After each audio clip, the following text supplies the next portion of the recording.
Bueno, queridos amigos, en este programa de Malvinas y sus protagonistas, en esta ocasión voy a entrevistar al vicealmirante retirado, veterano de guerra de Malvinas, Eduardo Fondevila Sánchez, quien fuera subjefe del Estado Mayor General de la Armada. ¿Cómo estás, Eduardo? Te doy la bienvenida. ¿Qué tal? Buenas tardes, ¿cómo estás? Bueno, aquí estamos pasando lo que serían los recuerdos de Malvinas, ¿no? Vos me preguntabas, conversando antes, cómo nació esta vocación. Ujú. Y bueno, yo tenía a mi abuelo que era marino, mi hermano mayor también marino, y bueno, Vos también, yo Marino. terminé teniendo un poco esa vida, me terminé enganchando en la Armada. Ingresé en el año 1977. Sí, Yo soy de La Plata, nací en la ciudad de La Plata bien. y en diciembre del 81 nos recibimos, mi promoción se recibió de guardiamarina con el primer grado de oficial y ahí salí destinado a mi primer destino, el aviso ARA Alférez Sobral. Si nos Eh, tenés que poner en panorama de cómo es el aviso Alfárez Sobral, ¿cómo lo describirías? ahora vamos a avanzar.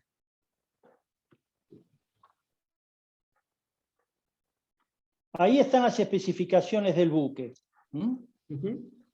Fue construido en Estados Unidos, entró en servicio en el año 1944 y después se incorporó a la Armada recién en el año 1972. Es un buque auxiliar Sí.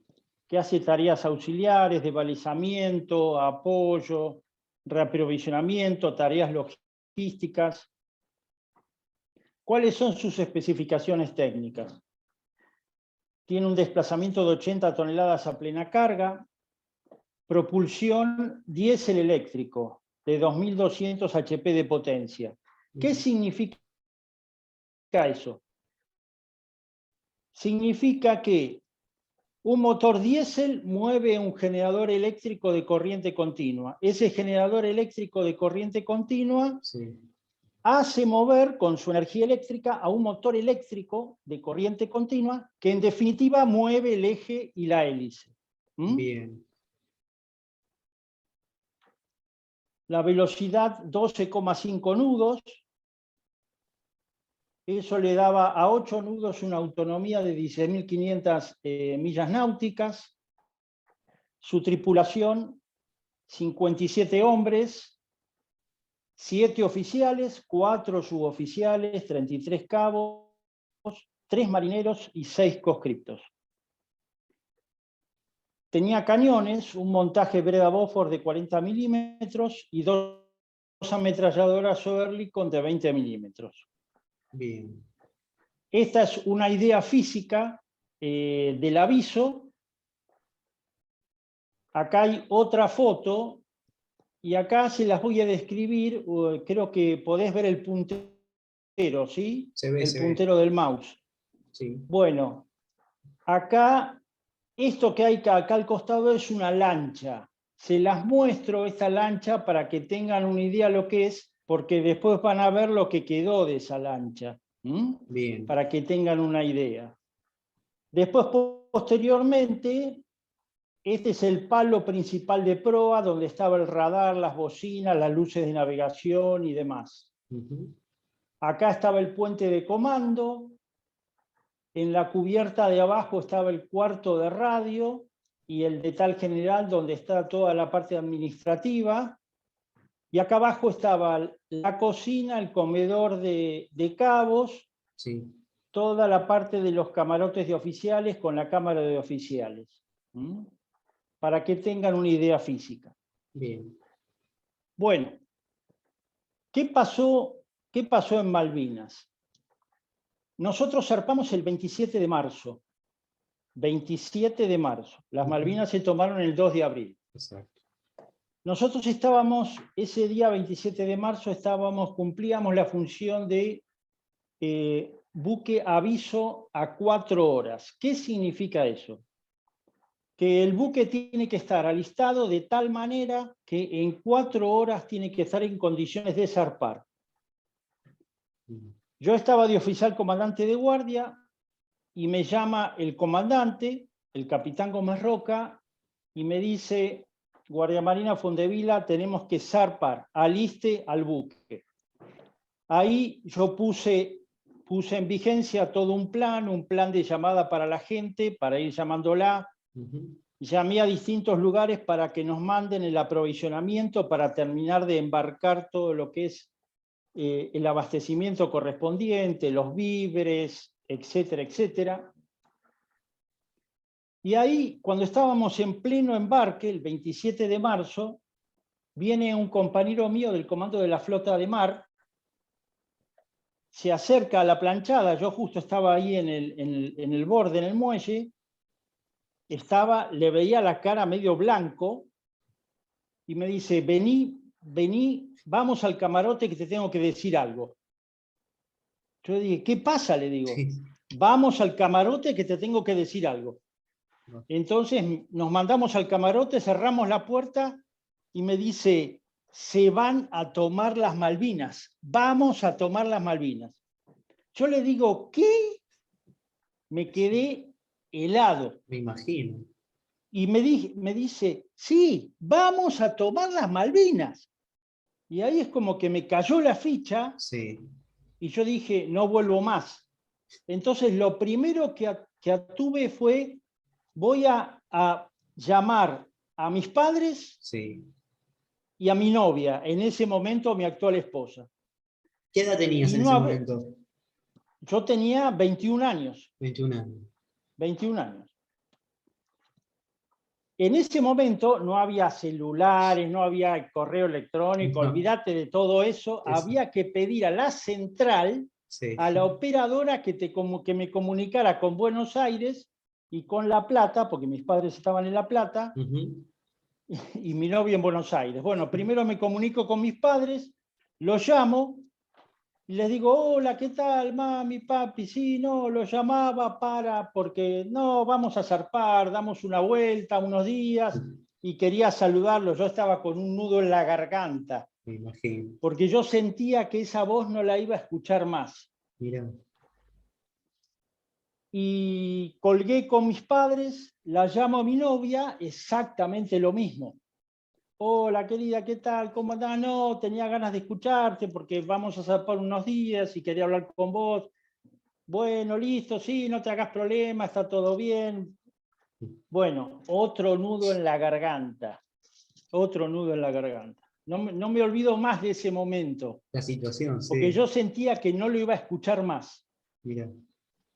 Bueno, zarpamos, llegó la hora de zarpar, se terminó de completar todo lo que había que completar, zarpamos, y cuando estábamos navegando, ahí al comandante le habían dado un sobre que lo tenía que abrir en navegación. Cuando lo abrí en navegación estaba la orden de operaciones para tomar las Malvinas. Y a nosotros nos habían ubicado como buque auxiliar en la zona de Río Gallegos. En la ría de Río Gallegos teníamos que estar ahí fondeados esperando por si había algún problema para auxiliar a alguien o prestar abastecimiento a alguien. ¿Desde dónde habían zarpado ustedes? Desde Puerto Belgrano. Ah, Puerto Belgrano, bien. Desde Puerto Belgrano. Nosotros estábamos amarrados en Puerto Belgrano. Y cuando mencionaste que aprovisionaron el buque, ¿qué tipo en esa situación, qué tipo de aprovisionamiento El llevan? aprovisionamiento es para tener una autonomía de 30 días de navegación, Ah, bien, en combustible, en víveres y en munición. bien. 30 días de navegación.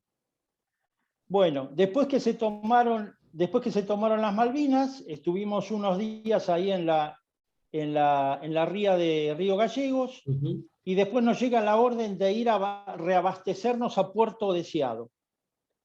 Llegamos a Puerto Deseado, ahí nos colocan unos elementos de comunicaciones, unas antenas y un equipo de comunicaciones específico de los aviadores, para comunicarnos, para que los aviadores tuvieran comunicación con nosotros, y nos mandan zarpamos de Puerto Deseado y nos ubicamos entre Malvinas y el continente, ahí donde está Bien. la ubicación celeste que te muestro. Sí. Ahí estuvimos. Y nosotros patrullábamos en un sector ahí y éramos justo, digamos, teníamos que establecer comunicación y transmisión de radio en determinados momentos específicos. La idea era que los aviones que pasaban por arriba nuestro tuvieran algún punto intermedio en el cual nosotros podamos prestar algún tipo de auxilio en el caso que tuvieran alguna avería o algo. Bien. Bueno, ¿qué pasó? El 1 de mayo a las 5 de la tarde, en este punto aproximadamente, llega la noticia, llega un despacho que un avión Canberra de la Fuerza Aérea Argentina había sido derribado. Esto fue el 1 de mayo a las 5 de la tarde. Nosotros estábamos, ese 1 de mayo, a las 22:50, nos llega la orden de ir a rescatar a los pilotos que habían sido abatidos, que se habían eyectado de ese avión Canberra. ¿A qué distancia estaban, recordás? Esto más o menos, fíjate que esta era la zona de exclusión que habían tomado los británicos. Sí, 200 millas. Acá estaba aproximadamente 90 millas al norte de Malvinas, habían caído, y este punto rojo era la flota británica que teníamos ploteada. El último ploteo que teníamos era del 1 de mayo a las 9 de la noche. Sí. Acá había un portaaviones, 6 cruceros y 2 buques chicos, 6 medianos y uno grande que sería el portaaviones. Ajá. Yo me acuerdo, en el momento que nos ordenan, el 1 de mayo a las 11 menos 10 nos ordenan zarpar, me acuerdo que el comandante le arma una reunión, convoca una reunión en la Cámara de Oficiales y lo llama al guardiamarino Olivieri, que era el jefe de operaciones, y el guardiamarino Olivieri trae una carta H-50, era una carta general, una carta náutica general, donde en esa carta estaba ploteada la flota inglesa, teníamos los puntos ploteados de la flota inglesa, y el comandante le dice: Olivieri, díganos a dónde tenemos que ir, de acuerdo a la orden que habíamos recibido, ¿no? Sí. Y me acuerdo que el guardiamar Olivieri pone el punto en la carta, pone el dedo en la carta y lo pone prácticamente al lado de la flota inglesa. Oh, me imagino la sensación de ustedes. No volaba una mosca en esa Cámara de Oficiales. Sí. Me acuerdo que nos miramos, el comandante, totalmente determinado, dice: acá tenemos que ir, acá vamos a ir. Así, sin absolutamente ninguna duda. Yo me acuerdo que lo miramos al comandante, nos miramos entre nosotros, nadie dijo nada, nada. Hicimos media vuelta y cada uno se fue a su camarote. Y ahí empezamos a navegar. Y yo me acuerdo que tomé la guardia de 16 a 20 horas, el cuarto de 16 a 20 horas. Y en ese cuarto me acuerdo que recibí el despacho del hundimiento del crucero Belgrano, de que el crucero Belgrano lo habían hundido. Nos dirigimos hacia el sector. Llegamos a la zona y ahí, ¿qué comienza? Primero, yo le entrego la guardia al teniente alemán a las 20 horas y ahí después me voy a cenar, me voy a comer algo. Después de comer algo, me voy al puente de señales, porque nosotros teníamos todas las luces prendidas, el radar encendido, para ver si los pilotos nos podían llegar a ver. Sí. y me acuerdo que le llevamos un poco de caldo caliente a los vigías, porque teníamos 2 vigías arriba en el puente de señales, con prismáticos para ver si veían alguna luz, alguna señal luminosa o algo. Entiendo. Bueno, terminé de hacer eso y a las 11 de la noche, 10:30, vuelvo al camarote y me digo a mí mismo, ¿qué hago? ¿Me pongo el pijama o me acuesto vestido? ¿Por qué me pregunté eso? Porque es como que era lo mismo por la situación que nos iba a tocar vivir, era lo mismo. Pero dije, no, me voy a poner el pijama. Así, bien inconsciente, me voy a poner el pijama. Eso sí, dejé toda la ropa preparada como cuando hacíamos alistamiento en la escuela naval, que te sacabas todo junto, te lo dejabas todo prolijito de tal manera que cuando te levantabas te cambiabas volando. De 11, sí. Bueno, a las 12:20 en un momento toca el gongo de combate. Suena el gongo de combate a bordo. Salté de la cama y yo creo que en 30 segundos ya estaba totalmente vestido, con la campera, los guantes, el casco puesto, la linterna, y fui a cubrir control averías.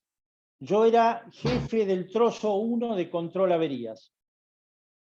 El buque, digamos, toda la dotación cubren distintos roles de acuerdo a las funciones. Hay gente que está en los montajes de ametralladoras, hay gente que está en el puente de navegación con la parte de navegación, hay gente que está en máquinas, cubriendo guardia de máquinas, hay gente que tiene que formar grupos para control de averías. Eso es cuando ocurren daños para tratar de controlar los daños que se producen en el interior de la embarcación. Bien. Bueno, yo estaba como jefe del trozo 1 de control de averías, que era todo el sector de proa, el sector de adelante, digamos, para los que no entienden o no conocen ese dato. Y nos colocábamos todos en el comedor de personal. Estábamos sentados en el comedor de personal expectantes, a ver, viene el teniente alemán que me había tomado la guardia a mí, y él había tocado combate y me dice, avistamos un helicóptero inglés. Bueno, en un momento estábamos ahí esperando, era un momento realmente de tensión, no volaba una mosca y de pronto se escuchan disparos, como que nosotros abrimos fuego. Cuando sentí que empezaron los disparos es como que se me paralizó el corazón. Dejé de respirar, se me paralizó el corazón. Como diciendo, se acabó, entramos en la realidad. A partir de ahí vino el primer ataque de ellos, que fue a las 00:25 del 3 de mayo. Sí. Está colocado acá, está colocado ahí adelante. Ahí nos lanzaron una cuetera desde un helicóptero, que nosotros no lo veíamos porque el helicóptero llegó a alejarse, era de noche, nosotros el armamento que teníamos era de la Segunda Guerra Mundial, era un armamento donde vos tenías, se llama con alza abierta, vos para apuntar tenés que verlo con los ojos, y unas manijas que apuntás en elevación y apuntás en dirección. Imagínate que había Mar 4, Mar 4 es medio tormentoso con determinadas olas, el buque se mueve, o sea que se torna mucho más complicado todavía. Para hacer puntería, sí. Para hacer puntería. Nos lanzan la cuetera, me acuerdo que el segundo comandante estaba en el puente, esto me lo contó después, y él estaban tratando de buscar a ver si avistaban luces, y de pronto se ven unas luces que se veían a lo lejos. Pero el segundo comandante vio que esas luces hacían como un giro raro. Y esas luces era la cuetera que se venía hacia el buque nuestro. Sí. Por suerte, ese primer ataque dio en la lancha, eso es lo que quedó de la lancha, y las esquirlas que produjo esto Sí. se desparramaron por distintos lugares del buque. Entre ellos, donde nosotros estábamos en el comedor de personal. Cuando vino esta explosión, también retumbó todo el buque, se aplastó, digamos, abajo de esa lancha estaba el baño de personal y el comedor de personal. Sí. Se aplastó el techo del baño de personal y el comedor de personal donde estábamos nosotros, y ahí se me volvió a partir el corazón, se me volvió a paralizar el corazón y la respiración. Ahí automáticamente el teniente alemán, que era el jefe de control averías, era el jefe de máquinas y era el jefe de control averías en puesto de combate, me ordena: Fondevila, vaya a verificar el sector de proa. ¿Qué pasaba? Nosotros habíamos sentido ese impacto, ese ruido, esa vibración, pero no sabíamos dónde había pegado. No sabíamos qué era lo que estaba dañado y qué no. Había que inspeccionar los lugares para ver qué era lo que estaba dañado. Bueno, yo cuando me tuve que desplazar para proa, yo creo que mientras iba caminando mi corazón no latía, porque yo no sabía con qué me iba a encontrar cada vez que abriera una porta o la siguiente porta. Por suerte logré avanzar, abrí las puertas en el sector de proa, en sector de proa no había pasado nada. Pegué la vuelta y ahí le informé al teniente alemán que en el sector de proa estaba todo tranquilo. Pero ¿qué pasó? A las 1:20 de la madrugada, esto había sido 12:25 de la noche. Sí. A la 1:20 de la madrugada viene el segundo ataque. Nos tiran 2 misiles ICUA. Esos misiles ICUA dan de lleno en el puente de comando y revientan todo lo que es la parte del puente de comando y el cuarto de radio. Y la onda expansiva baja por las escalas que bajaban hacia el pasillo de oficiales y hacia el comedor de personal. ¿Los dos misiles hacen impacto? Los dos misiles hacen impacto. Los dos hacen impacto. Yo me acuerdo, en ese momento, justo en el momento de la explosión, voy a tomar un poco de agua porque... En el momento de la explosión, yo me encontraba en el pasillo de oficiales mirando hacia la escala que subía hacia el cuarto de radio del puente de comando, y del primer ataque tuvimos heridos, y esos heridos los colocamos en los camarotes de oficiales. Entonces todo el pasillo de oficiales pasó a ser una enfermería y los heridos estaban en las distintas camas de los oficiales.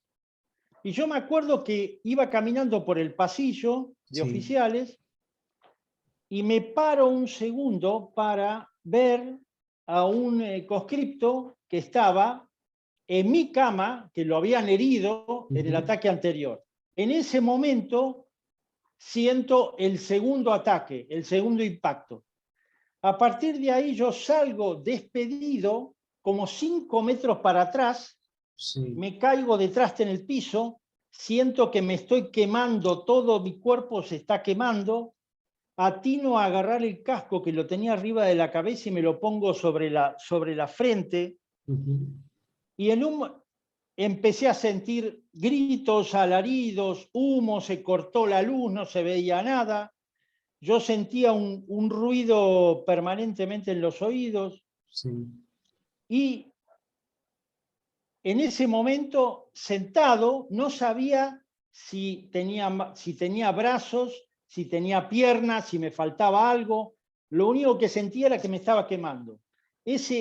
Esa alta temperatura de las esquirlas y de la onda expansiva que me habían pegado, después la temperatura empieza a bajar, mi cuerpo empieza a bajar de temperatura, y ahí empiezo a decir, bueno, a ver voy a mover los brazos a ver si los tengo. Puedo mover los brazos, puedo mover las piernas. Y yo me acordaba que iba con una linterna en la mano. Entonces empecé a tantear alrededor a ver dónde había dejado la linterna. Sí. Encontré la linterna, prendo la linterna, lo primero que alumbro, a 3 metros adelante mío, 4 metros, al conscripto Guerrico, destrozado, bañado en sangre, todo rojo. Sí. Alumbro un poco más hacia el fondo, entre la humareda, y lo veo bajar al cabo Enríquez, que se desploma, que baja de la escala que venía del cuarto de radio, baja en llamas, parte en llamas y parte tenía como una fractura expuesta. Ahí al cabo Enríquez lo agarra el segundo comandante, lo tapan con una manta y lo meten dentro del camarote del segundo comandante. Sí. Logro pararme, estaba medio como aturdido. Sí.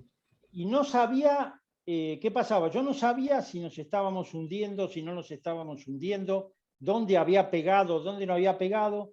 Lo que yo atiné fue, voy a verificar la sala de máquinas para ver si la sala de máquinas está bien o nos estamos hundiendo. Entonces pasé por el costado de Guerrico. A Guerrico lo empezó a atender el doctor Soria, teníamos un médico a bordo y ya estaba totalmente agonizando.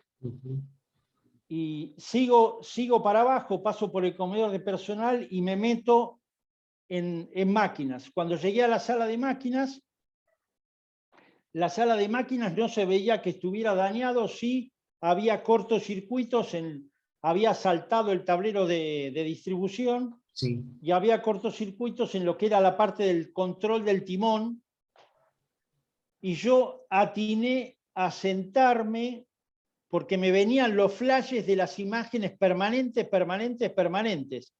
de al conscripto Guerrico en llamas, el cabo Enrique que bajaba, el conscripto Guerrico destrozado, el cabo Enrique que bajaba en llamas. No me podía sacar las imágenes de la cabeza. Me senté en el cojinete de la línea de eje, mirando cómo daba vueltas el eje, porque todavía seguíamos propulsando, y tuve más o menos un minuto y medio para acomodarme, acomodar el nivel de estrés que tenía, para decir, bueno, flaco, vos viniste a una guerra y acá vas a ver de todo y te va a tocar vivir de todo. Así que ahí es como que se me acomodaron las fichas y salí de nuevo para arriba. Cuando salgo para arriba, me cruzo con el segundo comandante. El segundo comandante me ordena, Fondevila, hay que conseguir la radio de emergencia. La radio de emergencia estaba en el cuarto de radio. El cuarto de radio se estaba incendiando. Y yo decía, yo no le puedo dar la orden a otra persona para que vaya al cuarto de radio a buscar la radio de emergencia. Entiendo. No me daba la cara para decirle eso. Sí. Bueno, me fui al pasillo de oficiales, había una escala que subía al cuarto de radio,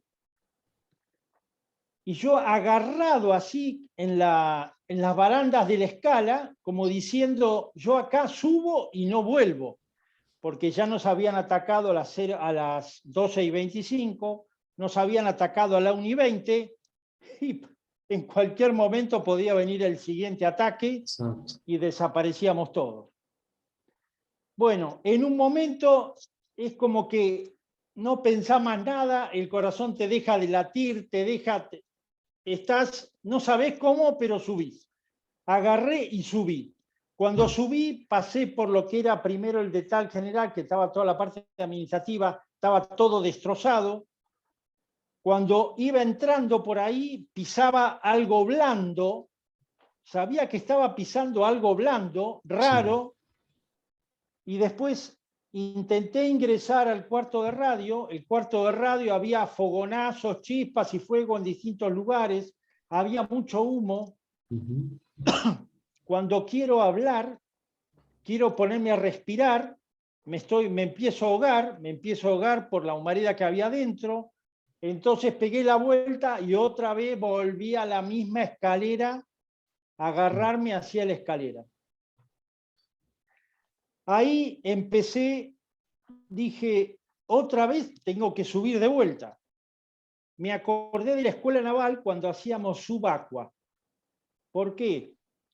Porque nos hiperoxigenábamos cuando hacíamos subacua. O sea, respirábamos varias veces hondo antes de tirarnos para hacer subacua, y así podíamos aguantar mucho la respiración. Entonces agarré, respiré varias veces hondo, me hiperoxigené, hasta que en un momento aguanté la respiración, mi corazón dejó de latir, luché contra el miedo terrible que tenía, porque soy un ser humano, no soy una máquina, y agarré y subí. Me metí de nuevo en el detal. Cuando entro al cuarto de radio, estaba las piernas del cabo Tonina, del pobre cabo Tonina, que estaba totalmente desnudo, el cuerpo quebrado. Sí. Tuve que correr las piernas del cabo Tonina. Después ingresé más adentro, estaba el cabo principal Alancay, totalmente carbonizado.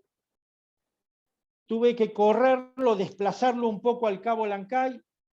Ingresé, por supuesto que ya estaban muertos. Sí. Ingresé más hacia adentro y en el fondo, ahí en una esquina, estaba la radio de emergencia. Agarré la radio de emergencia y salí. Lo voy a ver con la radio, lo voy a ver al segundo comandante y le digo, señor, conseguí la radio de emergencia. Me dice, guárdela en un lugar seguro. Entonces yo pensé a dar vueltas y digo, ¿dónde hay un lugar seguro en este buque? Entonces dije, bueno, voy a llevarla al cuarto de remolque, que está más en popa, está más protegido. Voy hasta el cuarto de remolque y la teoría mía era, voy a armar la radio de emergencia, voy a transmitir la señal de socorro internacional, sí, para que piensen que nos estamos hundiendo, para que no vengan más a atacarnos. Entonces comencé a armar la radio de emergencia. Me acuerdo que había un conscripto ahí justo en el cuarto de remolque. Vos no te imaginás el nivel de subordinación que tenían. Yo le pedía, tráeme un destornillador de máquinas, y el flaco era una flecha, bajaba máquinas y en otra flecha subía instantáneamente, tenía el destornillador o la pinza o lo que necesitaba. Ahora, en esos momentos, mientras armaba la radio de emergencia, me llegué a despedir de toda mi familia. Me sentí esperando la muerte. Me sentí esperando la muerte. Era la primera vez que me había sucedido. Y me fui despidiendo de cada uno de mis familiares. Logré terminar de armar la radio de emergencia, transmití la señal de socorro internacional en radiotelefonía, que era Mayday, Mayday, Mayday, Mayday, sin decir quiénes éramos, solamente la señal. Sí.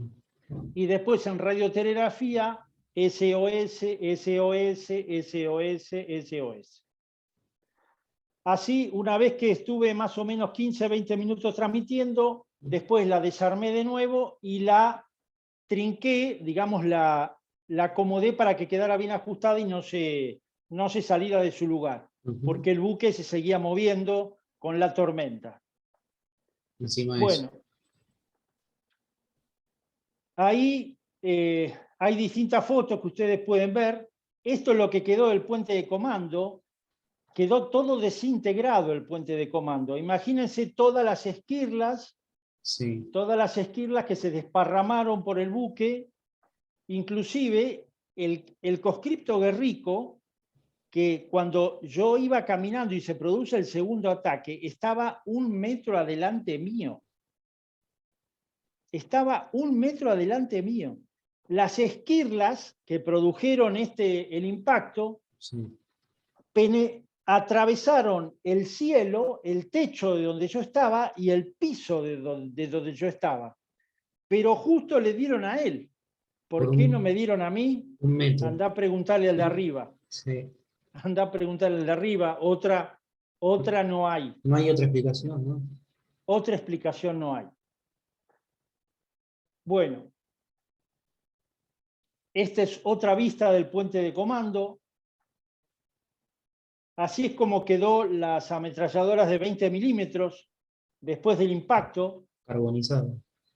Exactamente. Este es el acceso hacia el puente de comando desde el cuarto de radio.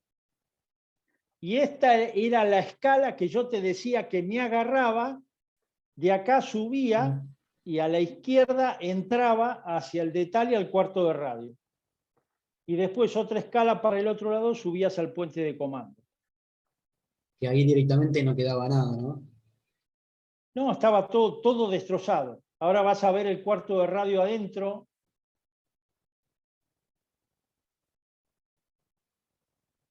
Este es el cuarto de radio adentro. Sí. Cómo quedó el cuarto de radio. Pero lo peor, lo vas a ver, esta es otra parte del cuarto de radio. Fíjate cómo están las taquillas donde se guardaba la documentación. Todo prendido fuego, sí. Sí. Esta es una foto sacada desde el cuarto de radio hacia el puente de comando. El misil atravesó la estructura del puente, Sí. reventó en el interior y abrió un hueco en el cuarto de radio. Lo que estás viendo ahí es el techo del cuarto de radio, que es el piso del puente.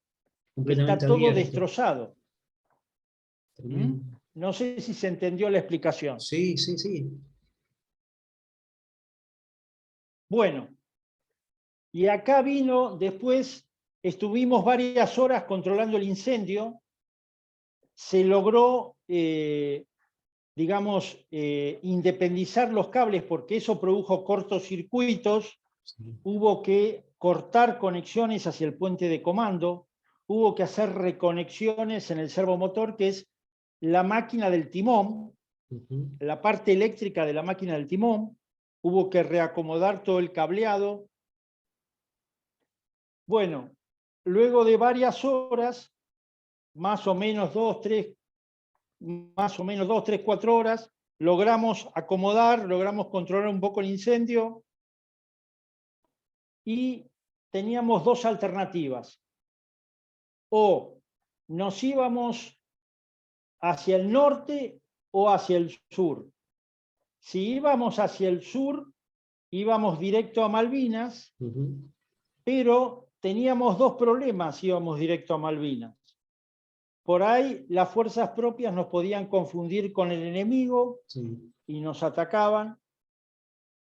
O por ahí, como nos habíamos quedado sin ningún elemento de navegación, porque en el puente de comando y la radio se destrozó todo, no invocábamos bien el rumbo y terminábamos en la Antártida. Y de la otra manera, yendo para el norte, nosotros sabíamos que el mar venía la onda de mar venía del norte. Ya en la guardia mía, yo tenía las 4 horas que había vivido, venía siempre del norte, al teniente alemán que había tomado después venía del norte. Entonces dijimos, vamos a poner proa al mar, que sabemos que estamos yendo hacia el norte. Hacia el norte. Sí. Porque no teníamos ubicación todavía.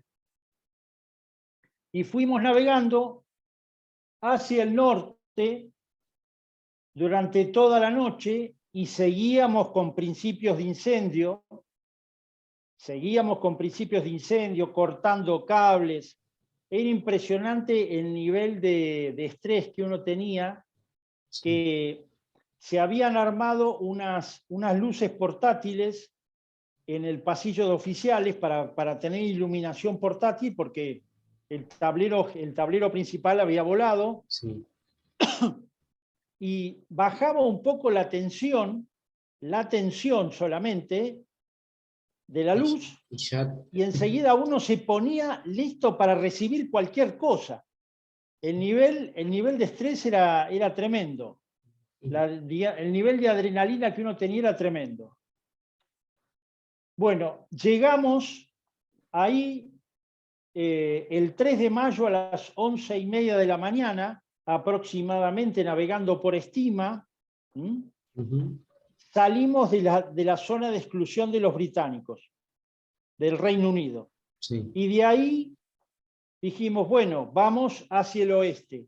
Un poco nos guiamos por el sol, un poco nos guiamos por las estrellas y otro poco por un compás de bote que había quedado guardado en un camarote, que por suerte no lo había agarrado nada. Sí. Y bueno, lo colocamos ahí en la zona de proa para orientarnos un poco hacia dónde íbamos. Igual eso lo daba con un error grosero, ¿no? Sí. Bueno, esto fue 11:30 de la mañana. Seguimos avanzando, estuvimos prácticamente 2 días navegando. Habíamos armado un mensaje que lo transmitíamos cada 20 minutos una vez que salimos de las 200 millas. Sí.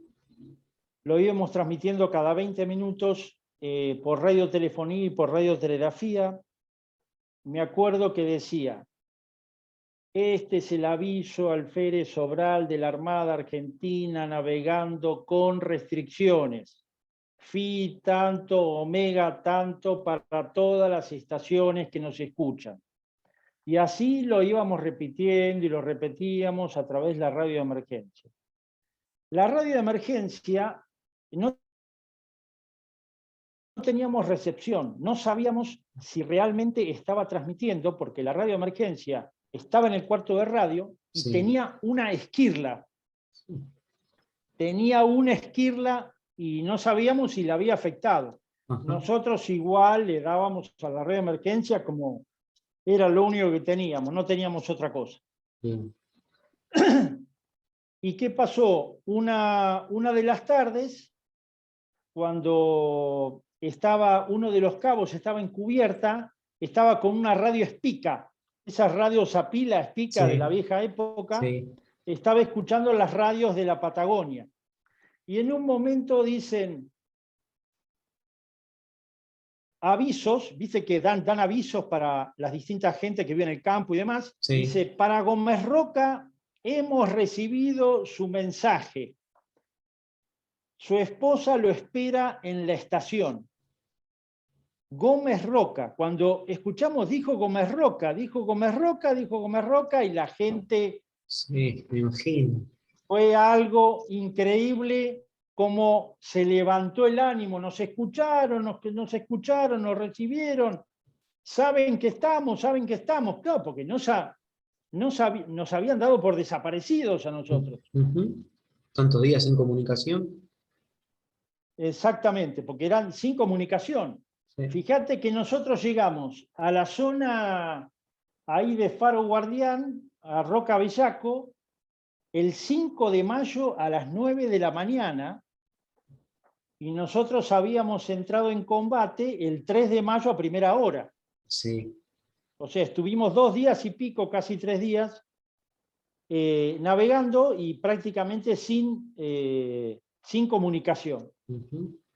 Bueno, ¿y ahí qué pasó? Primero nos divisó un helicóptero de Fuerza Aérea. El helicóptero de Fuerza Aérea que se acercó, ahí bajó un suboficial de Fuerza Aérea se colgó, la verdad que bastante arriesgado, se colgó ahí arriba nuestro, bajó el suboficial y nosotros lo que pedíamos era si se podía llevar a uno de los heridos más graves que teníamos, así que se llevó uno de los cabos, lo colocamos en la camilla y lo levantó y se lo llevó. El suboficial de Fuerza Aérea quedó con nosotros porque no hubo tiempo de que lo subiera al helicóptero de vuelta, porque el helicóptero ya estaba trabajando al límite de combustible. Estaba trabajando al límite de combustible y llegó al límite de combustible a Puerto Deseado. Bueno, después de eso nos dijo que iba a venir un avión y nos iba a guiar hacia dónde teníamos que ir. Porque el problema que teníamos, como no teníamos ningún elemento de navegación, lo único que falta es que nos traguemos la costa, ¿no? Sí. Nos salvamos de tantas cosas y nos vamos a tragar la costa o nos vamos a hundir con una piedra o con un bajo fondo. Así que no nos queríamos acercar mucho a la costa.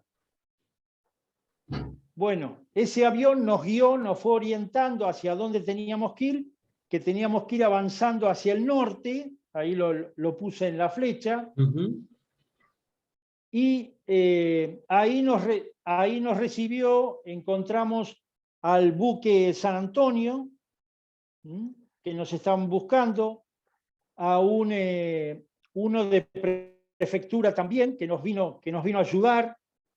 Del Cabo San Antonio se acercó una lancha con un equipo de rescate, con un grupo de médicos de auxilio al exterior. Ahí, ¿qué pasaba? Nosotros estuvimos 3 días con los restos humanos sin tocar, sin frigorífica. Había un ambiente con un olor a carne humana quemada que era tremendo. Y el doctor que estaba a bordo, el médico que estaba a bordo, nos pidió que no tocáramos los cadáveres porque nosotros estábamos lastimados, sí.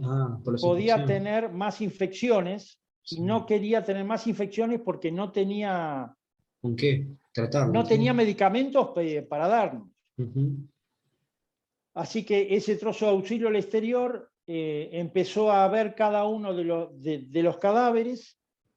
Yo me acuerdo que lo tuve que reconocer Olivieri. Olivieri estaba totalmente carbonizado, estaba reseco. Se nota que la temperatura que hubo ahí, porque se debe haber puesto al rojo todo eso, sí. La temperatura lo consumió y lo calcinó. Y bueno, todo ese grupo de auxilio al exterior empezaron a preparar todos los cadáveres, prepararon todos los cadáveres y llegamos a Puerto Deseado el 5 de mayo a las 9:15 de la noche. Acá hay una foto, esto cuando nos encontramos navegando, que nos encontramos con el Cabo San Antonio y pasamos al habla con el Cabo San Antonio. Normalmente siempre se rinden honores, el buque de menor antigüedad le rinde honores al buque de mayor antigüedad y pasan al habla, pasan cerca, se llama un pasaje al habla. Sí. Y bueno, ahí está, esa foto nos sacaron desde el Cabo San Antonio cuando estábamos todos formados, pasando al habla del Cabo San Antonio. Estos son el personal fallecido. Cabo primero Comunicaciones Mario Alancay, Cabo segundo Comunicaciones Néstor del Monte, Cabo segundo Comunicaciones Sergio Medina, Cabo segundo Comunicaciones Selvio Tonina, Conscripto clase 62 Roberto de Rico, Marinero primero Comunicaciones Héctor Dufrechú, el guardiamarina Claudio Olivieri y el comandante capitán de corbeta Sergio Gómez Roca. ¿Qué pasó? Cuando llegamos a puerto, había que, a la mañana siguiente, me acuerdo que me ordenan, Fondevila, hay que limpiar el buque. Eso no me lo olvido más. Nos sacaron toda la ropa, nos dieron overoles limpios nuevos. Sí. Y me acuerdo, yo era guardia marina, digo, ¿cómo le digo a la gente para empezar a limpiar el buque? Que hay que empezar a limpiar el buque. Entonces yo agarré una escoba, lo junté a los muchachos y le digo, tenemos que limpiar el buque. Hice media vuelta y me puse a limpiar yo. Sí. Me puse a limpiar y la gente empezó a limpiar. ¿Mm? Sí, el ejemplo Me ante acuerdo todo. que en ese proceso de limpieza encontrábamos en popa, en la parte de atrás del buque, Ujú, pedazos de vértebra, pedazos de falange de dedo. ujú. Los cuerpos destrozados Sí, y desintegrados salieron volando sus partes para cualquier lado. ¿Mm? Imagínate que había como 25 metros desde el puente la copa. hasta popa, ¿no? Hasta el sector de popa. Ujú, Bueno, la cuestión es que limpiamos el buque y lo preparamos para zarpar nuevamente hacia Puerto Belgrano. Se zarpó hacia Puerto Belgrano y ahí en Puerto Belgrano comenzó la reparación. Se sacó el puente de comando completo ujú. y se colocó un puente de comando nuevo. Se reparó completamente el buque y a los 3 meses salimos a navegar. La misma dotación, excepto algunas personas que no habían quedado psicofísicamente bien, Entiendo. pero el 90% de la dotación salió a navegar y fuimos a hacer estación en Ushuaia. Hicimos balizamiento, hicimos estación. Vos no te imaginas, éramos un violín navegando. Y bueno, y llegó diciembre, llegó fin de año y nos salieron los pases. Sí, Y los conscriptos que teníamos se tenían que ir de baja, algunos cabos se iban de pase, yo me tenía que ir de pase, y te digo que despedirse de esa gente fue tremendo, fue tremendo. No podíamos hablar, no podíamos hablar. Fue darse la mano, darse un abrazo y no podías decir una palabra. Estábamos como hermanados exacto, en esta situación que habíamos vivido. ¿Mm? exacto. Y así seguimos cuando nos reunimos, cada tanto nos reunimos, todos los años como mínimo, Ujú, en lo posible, en la fecha en que se conmemora la entrada en combate del buque. sí, Quiero destacar, esta es una foto del buque ya reparado en Puerto Parry, Isla de los Estados, haciendo estación ahí ujú, y haciendo abastecimiento del puesto de Puerto Parry. Quiero destacar específicamente la determinación del comandante y la actitud del comandante. El comandante, después del primer ataque, después que estamos en combate y se produce el primer ataque, sí, el comandante toma la determinación y le dice al segundo que se vayan a resguardar todos a cubiertas bajas, porque teníamos gente en los montajes, en el montaje de 40 milímetros, ujú, en los montajes de 20 milímetros, en el puente de señales, en distintos lugares. sí, Toda esa gente que estaba en cubiertas exteriores lo mandó a resguardarse en cubiertas inferiores. ¿Por qué? Porque no tenía sentido, dada la tecnología con la que nosotros manejábamos, poder intentar entrar en combate con combate, estos helicópteros. ¿Mm? entiendo. Y él se quedó con la mínima cantidad de gente en el puente de comando. ¿Mm? Lo mandó al guardiamarino Olivieri a tratar de restablecer las comunicaciones, porque después del primer ataque nos habíamos quedado sin comunicaciones, habían volado las antenas, Sí, y realmente una actitud muy fuerte, muy fuerte. Yo creo que él sintió esperando su muerte. ya, Quiero resaltar ujú, otros puntos también. sí, Los valores los valores de la gente, la voluntad, la perseverancia, la resiliencia para poder sobreponerse a la situación. El trabajo en equipo, fundamental el trabajo en equipo. Yo estoy acá exponiéndote a vos gracias a que el grupo humano que estaba a bordo de ese buque hizo lo que tenía que hacer y se pudo sobreponer ante esa situación y poder encarrilarla para poder yo estar hoy acá. Bueno, ¿qué te puedo decir? Fue así es. tremendo lo que vivieron. Una cosa es haberlo leído y queda abstracto, pero cuando tenés una persona que lo vivió y te lo cuenta con tanto detalle, yo te escuchaba, intentaba cerrar los ojos y parece una película, es increíble. Yo lo que trato es de contar el aspecto humano de la persona, de mí, cuando yo tenía 21 años, que creo que es lo más importante, porque el relato frío está en los libros, qué pasó, qué no pasó, qué hicieron, qué no hicieron, cuándo fueron, a qué posición llegaron, a qué no. No, yo lo que trato es el aspecto que sentía esa persona cuando estaba en toda esa situación, en cada situación que le tocó vivir. Exacto. Me quedó grabada la frase que dijiste, tenía miedo, soy una persona, no una máquina. Y es así, o sea, el que no tiene miedo es imposible no tener miedo.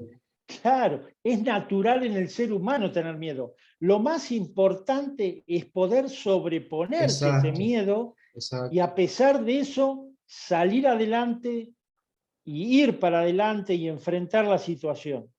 Eso es lo más difícil.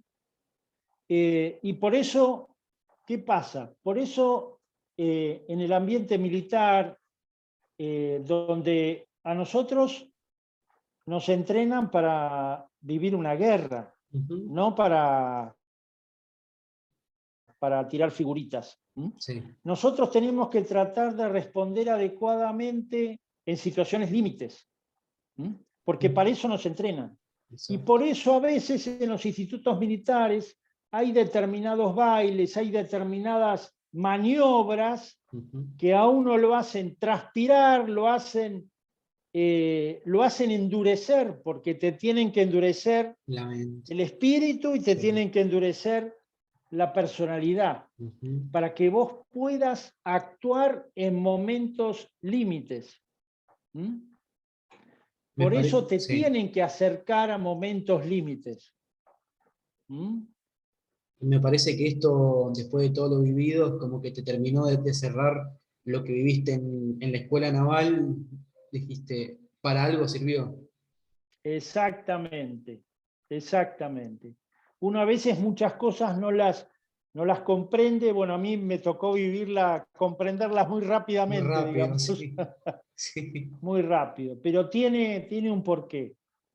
Y bueno, yo por eso siempre que charlo todo esto me encargo de transmitirlo para que la juventud o la gente de la milicia, los que están en ese ambiente donde hay que vivir situaciones límite, entiendan por qué a veces se realizan ese tipo de cosas. Y otra cosa que me llevo mucho de esta entrevista es el trabajo en equipo. Uno puede ser muy bueno en lo suyo, pero si no hay trabajo en equipo, no sos nada. No, tremendo, tremendo. Cada uno en su lugar, en su posición, con su nivel de conocimiento, aportando un granito de arena para que después se arme el ladrillo o se arme el castillo. Exacto, exacto. Y hay una pregunta que mientras vos contabas no te quería interrumpir. Entre el primer ataque o luego del segundo ataque, ustedes, los que obviamente quedaron, los que sobrevivieron, me imagino o supongo, o mirás que sí o que no, que por ahí alguno de la dotación se bajoneó, habrá entrado en pánico, bloqueado, y me imagino que ahí hablando del trabajo en equipo, está en uno cómo poder ayudar al camarada en que salga de esa situación. ¿Ustedes les pasó? Había de todo, había de todo. Y digamos, yo te cuento lo que me tocó vivir a mí, pero sí, hubo de todo, hubo de todo. ¿Mm? Que después gente que por ahí está un poco bloqueada y después lo sacudís y sale. Y sale. No, no, no. Y porque cada uno tiene su personalidad. Exacto. Somos seres humanos, Exacto. no somos perfectos. Ujú. ¿Mm? Por eso está Pero en salir uno y ayudar a salir al otro. exactamente, exactamente. Y así fue porque si nos hundíamos todos juntos. Todo, sí, porque el primero que cae contagia eso después. Después nos dimos cuenta que las balsas salvavidas Sí, estaban todas pinchadas porque estaban llenas de esquirlas. mirá, o sea, O era sea que si hubiésemos tenido que abandonar, imposible. nos moríamos todos Ujú. directamente. Porque las balsas no se iban a inflar nunca. Estaban todas pinchadas con esquirlas. Todas pinchadas. Por eso es un dato anecdótico, pero por ahí aporta. Esa noche, ¿recordás más o menos qué temperatura hacía en el exterior? Obviamente ustedes no lo sentían con todo lo vivido, pero si se tenían que caer, ir al agua, No, si tenías que caer al agua, iba a durar un ratito nomás. nada, sí. ¿Qué habría? 10 grados de temperatura, Ujú. ponele el agua, Sí. 8 grados, 10 grados. No, entras en hipotermia enseguida, No, no, entras en hipotermia, al rato entras en hipotermia. entiendo. No teníamos traje antiexposición, no teníamos Ujú. nada. Entiendo. Si no te metes en la balsa rápido, No duras. no dudas, no dudas. Y otro pensamiento que se me vino así cuando estabas contando, eh, cuando mencionaste al segundo comandante, me imagino lo que debió haber sido para esa persona haber perdido a su jefe y tener la responsabilidad de decir, bueno, ahora quedo yo a cargo, no porque alguien me lo dijo, sino porque no queda otra, y tener que comandar lo que queda de la dotación para salir a flote. Me imagino. En un momento el segundo comandante nos dijo, estoy a cargo, el comandante está desaparecido. Porque no encontrábamos el cuerpo del comandante y el puente de comando estaba totalmente destrozado.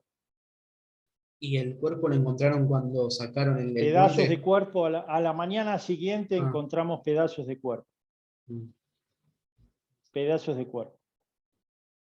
entiendo. Estaban en un costado ahí en el alerón de estribor. Ah, Me bien. acuerdo que yo subí a la mañana siguiente y lo vi, Y lo viste. lo vi. Ujú. ¿Y cuándo pudieron rendirles honores militares a los caídos?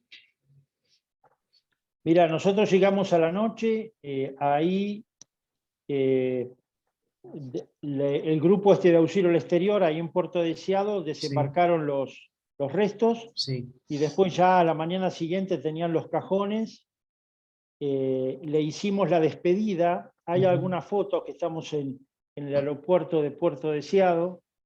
A la mañana siguiente le hicimos la despedida, lo subieron a un avión y Ujú. se llevaron los 8 fallecidos. ¿Y en dónde están ahora?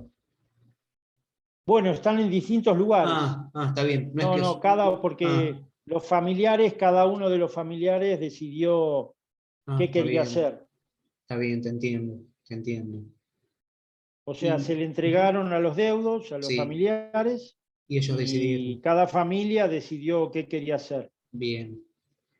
Y esta pregunta ¿Querés que es, deje de presentar? sí, como quieras, dale. Para que dejo de presentar, así, Ahí está. ahí estamos. ¿Y vos cuándo tuviste oportunidad para avisarle a tu familia que estabas bien?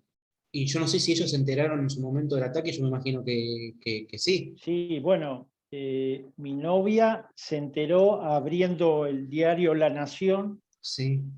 la mañana cuando nosotros entramos el 3 de mayo, el 4 de mayo, que habían perdido contacto con el aviso de alférez Sobral y se lo daba por desaparecido. No sabían, habían perdido comunicación. Qué Y situación. estuvieron 2, 3 días que no se sabía nada. qué Así que situación. todas las familias estuvieron ahí y yo recién le pude comunicar pude hablar con mi Ujú. familia el 5 de mayo a la noche. En la noche. Cuando llegamos 21:30, a las 23:30, ahí en un teléfono, me acuerdo que el jefe de regimiento, ahí estaba el jefe de regimiento de tanques, Ujú. nos permitió el teléfono para hablar con nuestras familias. Y ahí recién yo pude hablar con mi novia y con mis padres, para decirles que estaba bien, que habíamos llegado a Puerto Deseado. Así Sí. que Sí, pues me imagino que tampoco podías hablar mucho tiempo. no se podía hablar mucho tiempo. Ujú. No se podía hablar mucho tiempo, no se podía dar mucha información, Ah, te entiendo. así que creo que ni siquiera les dije que habíamos llegado a Puerto Deseado. Que Les dije que estabas estaba bien. bien, que habíamos llegado a Puerto, que no se Sí, preocuparan. Pero creo que tampoco les dije que a dónde estábamos. te entiendo. ¿Y el reencuentro así físico, personal, cuándo lo pudiste tener? Uy, fue como a los 15 días más o menos, Ah, mira, fácil. A los 15 días me acuerdo que llegué a Buenos Aires sí, y llego a Buenos Aires y estaba todo normal en Buenos Aires. sí, era otro mundo. Porque llegamos a Puerto Belgrano y de Puerto Belgrano ahí me gasté todo el sueldo, me acuerdo, me tomé un avión de Bahía Blanca a Buenos Aires Sí. y llegué a Aeroparque. Ujú. Y Aeroparque yo miraba a la gente, miraba a todo el mundo y estaba como si no pasara nada. Entonces yo decía, che, ¿qué, qué pasa acá? ¿Qué pasa acá? Se vivía otro mundo entre el sur Y Buenos Aires, y, digamos, el norte, ¿no? es Como muy increíble. alejado. Está bien, por ahí la gente tenía que seguir viviendo, ¿no? Todos tenían que seguir trabajando y seguir viviendo. Sí. Pero sentí como un choque. Y sí, después de todo lo vivido, Sí, los fue camaradas fuerte. caídos, Sí, fue fuerte, fue fuerte. y ahí fuiste a ver a tus papás.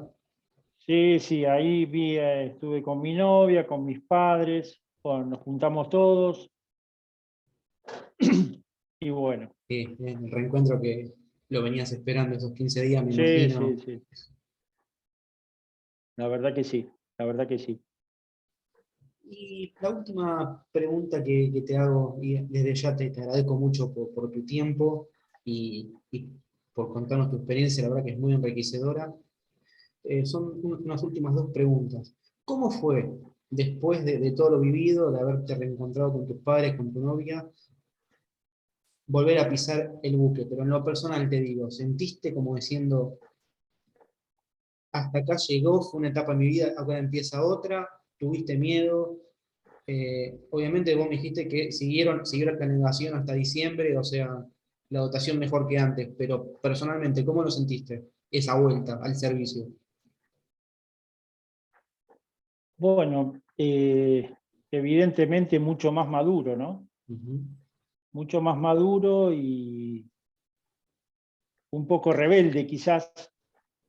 eh, digamos, necesitaba que las órdenes que me dieran fueran lógicas, Ujú. coherentes, ¿no? Sí. Y, y bueno, a veces eso me tocó enfrentarme por algunos temas, Eh. pero bueno, lo pude sobrellevar, lo pude Ga- sobrellevar. Como dicen, gajes del oficio. Exactamente, exactamente. Y voy a cerrar la entrevista con la última pregunta que le hago a todo veterano entrevistado, que creo que aporta mucho. ¿Qué te dejó Malvinas tanto en lo profesional como en lo personal? ¿Qué me dejó Malvinas? Bueno, desde el punto de vista profesional, bueno, yo me preparé para un evento de estas circunstancias Ujú. y creo que pude responder razonablemente bien, como un ser humano normal, nada fuera de eso. Sí. Y personalmente, bueno, me hizo valorar mucho la vida, ver, es como que te cambia la escala de valores. Entonces, a mí me pasaba que lo que para uno era un problema, para mí no era problema. Al cambiarte la escala de valores, o por ahí algunos me decían, che, pero qué frío que sos, no te emociona esto, no te emociona aquello. Claro, lo que pasa, lo que para uno se emocionaba, y uno que había vivido otro tipo de cosas más extremas, era como que no llegaba a ese nivel de emoción, ¿no? Te entiendo. Entonces, por ahí estabas un poco desnivelado con el resto de la gente común. Te entiendo. Lo notaste eso. Sí, lo noté y me lo decían, me lo decían. Mi novia en particular me lo decía, me lo Mira. marcaba. Te entiendo, te entiendo. Sí, me decía, che, pero sos una heladera, me decía. Como diciendo, No te no mueve te nada. emociona nada, no te mueve nada, ¿viste? Mira. Y le digo, lo que pasa es que tengo la escala cambiada. Ya me cambió, y sí. Tengo la escala de valores cambiada, entonces no es lo mismo, ¿viste? Lo que siente uno con una determinada vida vivida, que lo que siente otro con otro tipo de vida vivida, ¿no? Entiendo completamente. Así que, sinceramente, disfruté mucho entrevistarte, Eduardo. Aprendí bastante. Me quedo, como dijiste vos, con lo que pasó en sí, y las vivencias y con los valores que rescataste. Te digo, la verdad que como que me dejaste grabadas varias cosas en la cabeza que es bueno empezar a implementarlo a futuro, porque deja muchas enseñanzas y la verdad y de valores más que nada, y te agradezco. La verdad que te hayas abierto de esta manera para que nosotros podamos entender bien, de sacar lo mejor de una situación bastante jodida como la pasaron ustedes, y eso dice mucho de la tripulación. Todo esto se mueve y trasciende por valores. Los valores son los que trascienden. Sí. Y acá en estas situaciones, vos ahí te das cuenta los tipos de personas que hay, los tipos de personas que tenés. Porque vos podés disimular un poco, vos podés ponerte la careta y disimular un poco. Pero llega un momento que la careta se te cae. Se te cae y mostrás los valores ahí que vos tenés, o la escala de valores que vos tenés. Y eso es lo que va a trascender, para bien o para mal. Porque de todo, es verdad. Lo que hay que tratar de transmitir valores positivos, valores que trasciendan positivamente y hagan crecer al ser humano bien, que lo hagan crecer bien. Exacto. Es lo más importante. Exacto, y no hubo mejor frase, la verdad, para terminar la entrevista, porque englobó todo lo que hablamos, sinceramente. Bueno. Desde ya te vuelvo a agradecer y espero que te hayas sentido cómodo. En mi caso fue así y lo disfruté mucho. Bueno, muchas gracias. Igualmente. Te mando Nos vemos un fuerte hasta abrazo cualquier momento. y estamos en contacto. Gracias, Estamos Eduardo. en contacto. Dale. Chau, chau. Nos vemos. Muchas gracias. No, de nada. Chau, chau.